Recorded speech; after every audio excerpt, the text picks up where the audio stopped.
just for everyone who's watching at the moment, it's probably important to stress why we're doing this. You and I are both doing a lot of account-based marketing. It's kind of the core of our background. We had a lot of questions from our customers, people that we hear from in the industry, about how they're sort of adapting their ABM strategy for these times. So for me, ABM in the house is about adapting your account-based marketing program whilst people are working remotely or certain tools might not be working as well. So I think it should be a lot of fun. Let's get straight into it with the first episode. Okay, let's do it. Okay, so for me, I was reflecting on this. Today we're going to look at like the future. I suppose, like it or not, we're living in this new reality. We've got to set new expectations as marketers. We've got new goals.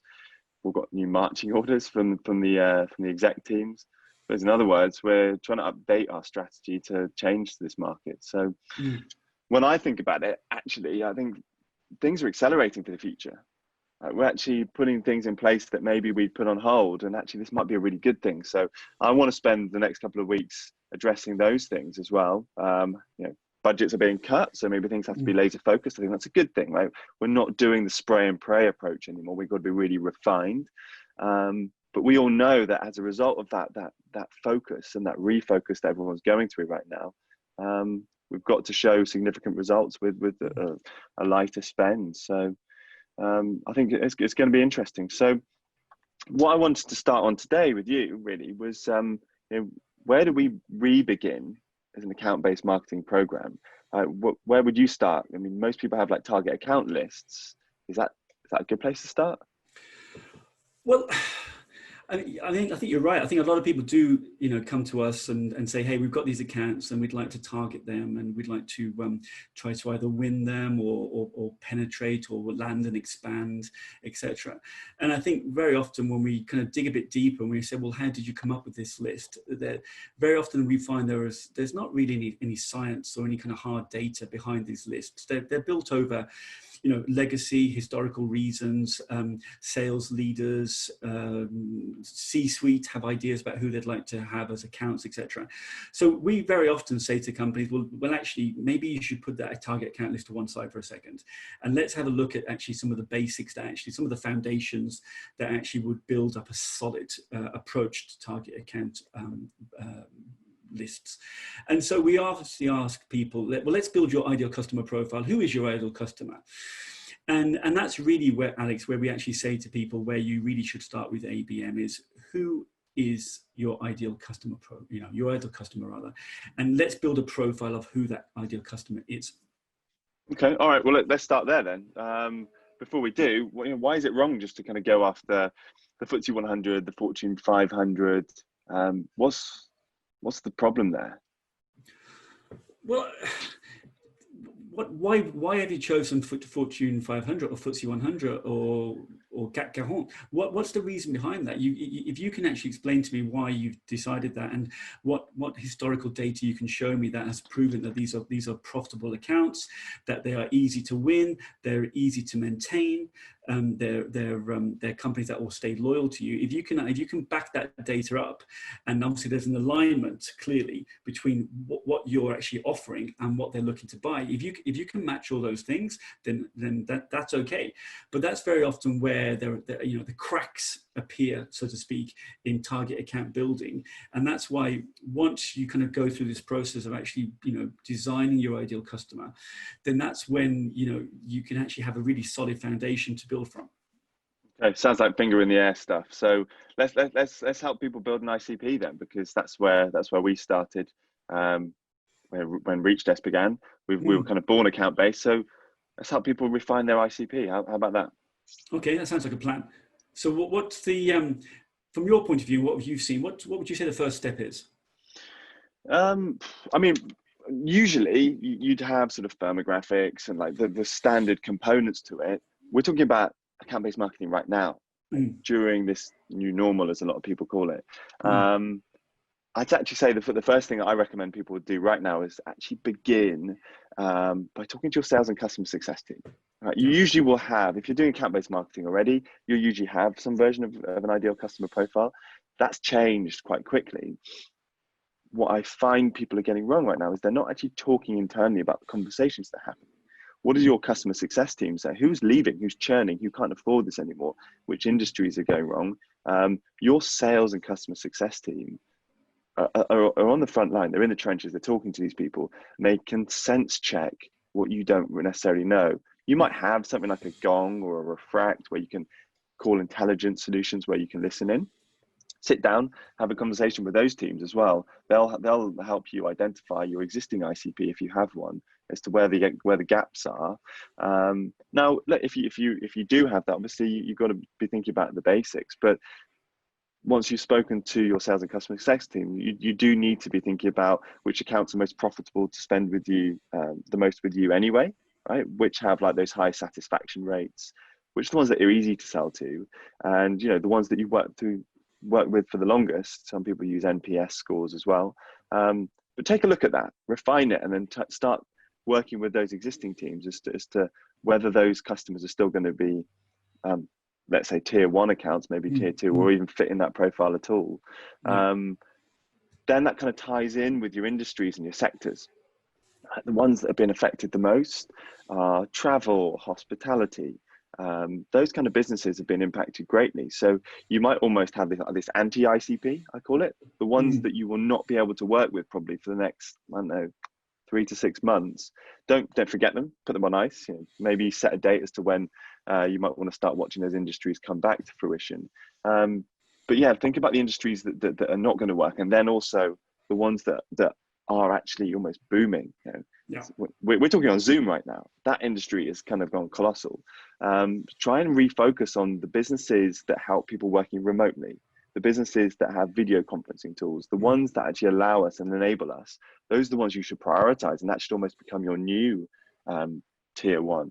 And then you have the ones that are kind of re-emerging. And I think those are the things that I'd start with. Talk to your sales and customer success teams, focus on those industries specifically, take that anti-ICP, the ones you can't do business with, and then focus on the ones that are really accelerating. And now you have like a first sort of step into building your ICP. What would you do next? Well, I think just to reiterate, I think you're absolutely right. I think looking at what's trending, what's up, what's down, and also not taking anything for granted, really, because I think so certain industries that obviously have gone on ice, so to speak, 2 or 3 months ago, may well be emerging, as you just said, and may well be coming back. And I don't think you should actually turn your back necessarily on all of these industries, because I think other people will benefit if they do keep close to those: travel, hospitality, etc.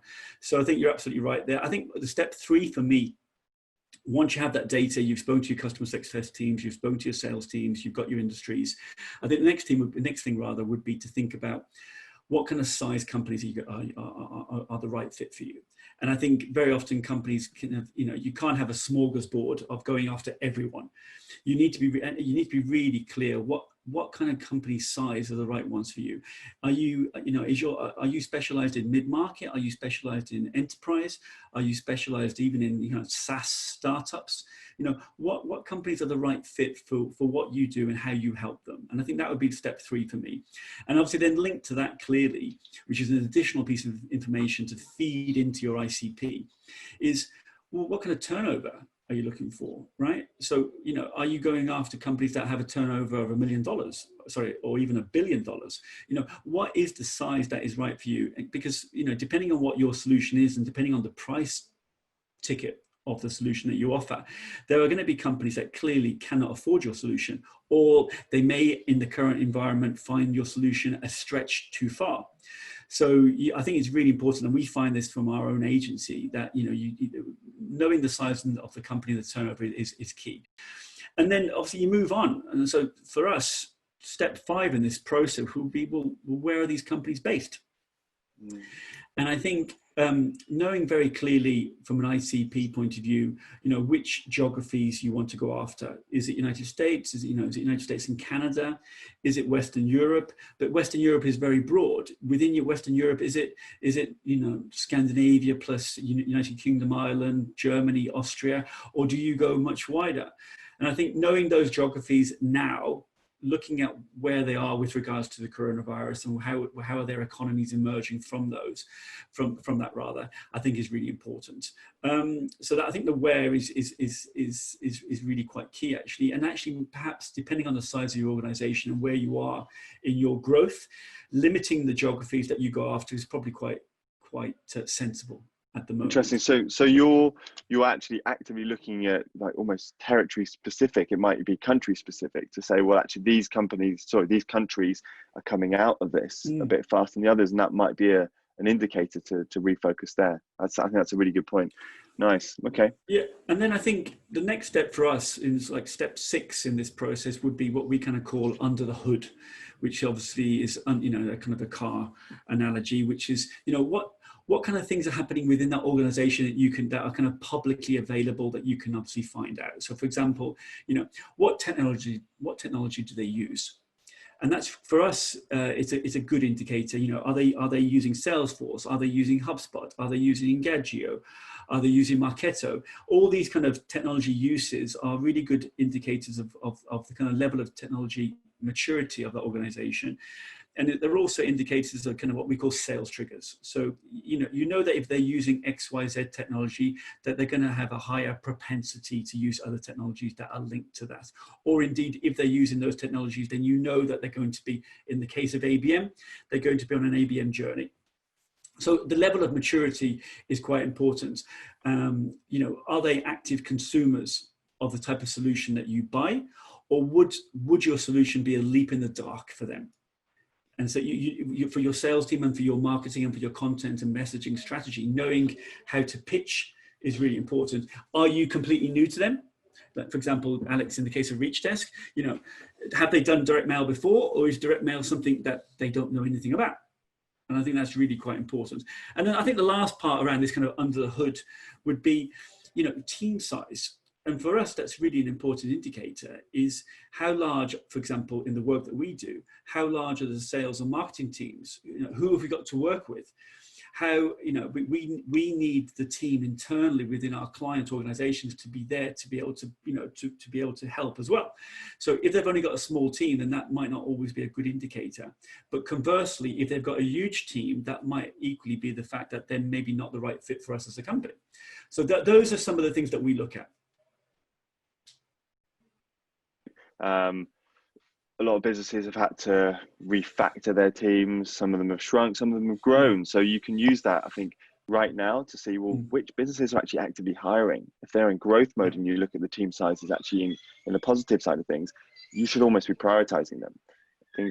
There can be situations where if they are letting go of people, actually they need technology to automate things more. So that can also be another identifier, but also it could be a signal to say, actually don't go there.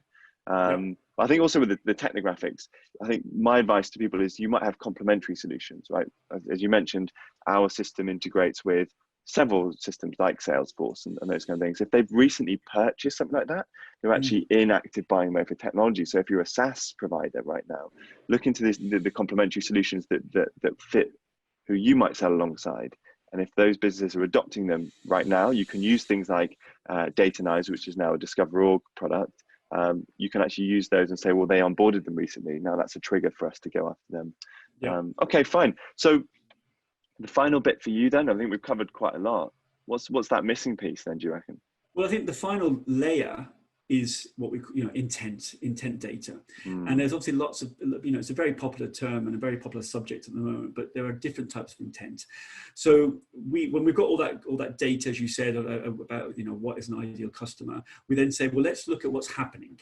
So, and there are different ways to do this. The first thing is obviously looking at your first party data.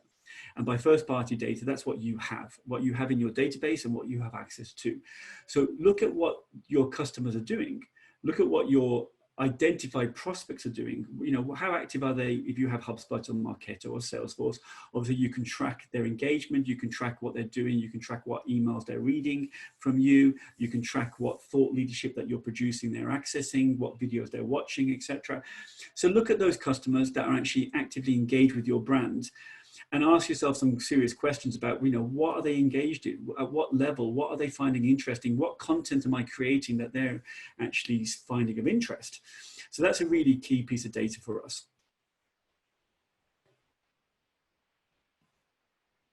second party. So things like lead feeder. So you can see on an account basis which accounts are visiting your website. It's not just the sort of the intent around the net new side of things. You might have a closed lost opportunity in your CRM, and then that business is now 6 months later looking at your website, looking at pricing, terms and conditions, those kind of things. So that can be really important to have that signal to go straight to the sales team to say, actually, these guys are back in buying mode.